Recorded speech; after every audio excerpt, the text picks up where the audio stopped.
সম্মানিত ভিউয়ার্স, আসসালামু আলাইকুম। আমন্ত্রণ জানাচ্ছি বাংলায়। উপচে পড়া যাত্রী নিয়ে কমলাপুর ছাড়ছে ট্রেন।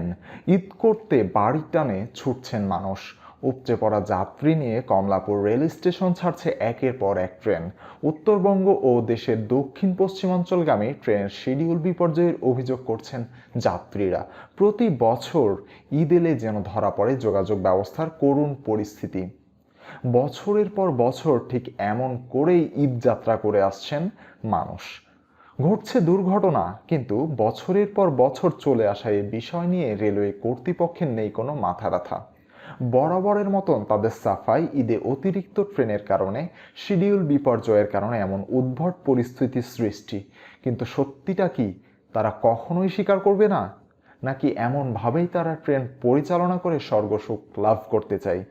কমলাপুর স্টেশনে ট্রেন আসা মাত্রই যেমন করে মানুষ উঠে পড়ছেন, তাতে ভেতরের মানুষ বের হতে পারল কিনা তাতে যেন কারোর কোনো মাথা ব্যথায় নেই। বয়স্ক কিংবা ছোট বাচ্চা কিংবা মহিলা, কাউকেই যেন কোনো ছাড় দিতে নারাজ এইসব যাত্রীরা। অনেকে তো রীতিমতো বাকরুদ্ধ, আবার অনেকেই টিকিট কেটেও উঠতে পারছেন না ট্রেনে। যাইতে গেলে যাবো, না গেলে ভাই যাইতে পারবো না। নামাই দিল, টিকিট করছি, তারপরে এখন যাওয়ার কোনো ব্যবস্থা নাই। কিন্তু তাদের অভিযোগ শুনবে কে, কিংবা কেই বা তাদের সাহায্য করবে? যে যার মতো করে ট্রেনের প্রতিটা ইঞ্চি জায়গা দখল করছেন। অনেক যাত্রী উপায় না পেয়ে ঝুঁকি নিয়ে জানালা দিয়ে কোনো রকম ট্রেনের ভেতরে ঢোকার চেষ্টা করছেন। কেউ পারছেন, আবার কেউ ব্যর্থ হচ্ছেন। এমনকি ট্রেন চলা শুরু করার পরেও জানালা দিয়ে ঝুঁকি নিয়ে ভেতরে ঢোকার চেষ্টা করছেন কেউ বা দরজায় ঝুলে আছেন, কেউ বা ইঞ্জিনের সামনে, কেউ বা ট্রেনের ছাদে। এই পরিস্থিতি দেখে ট্রেনের নাম পরিবর্তন করে চাপাচাপি রাখলে মন্দ হয় না। এখন প্রশ্ন হলো, মানুষ এমন করে কেন যাতায়াত করছেন?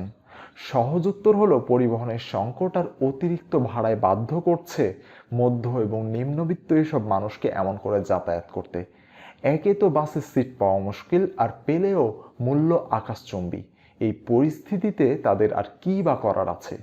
বছরে তো ওই এক দুইবারই গ্রামে আনন্দ ভাগাভাগি করতে যেতে পারেন তারা। এখন কথা হলো, এর সমাধান তাহলে কি? নাকি এমন করেই চলতে থাকবে বছরের পর বছর? এক কথায় এর সমাধান দেওয়া সম্ভব নয়। তবে ডিসেন্ট্রালাইজ এই ক্ষেত্রে অনেক বড় ভূমিকা পালন করতে পারে। আর সরকারি গণপরিবহন বৃদ্ধি এবং রেল লাইন উন্নত করে আরও বেশি বেশি বগি প্রতিটা ট্রেনে যুক্ত করতে পারলে মনে হয় কিছুটা সমাধান সম্ভব।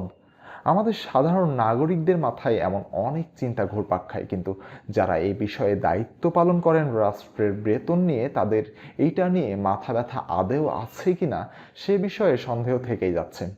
সকল দেশবাসী নিরাপদে নিজেদের গন্তব্যে পৌঁছে যাক, এটাই প্রত্যাশা। ভালো থাকবেন, সাথেই থাকবেন। ধন্যবাদ।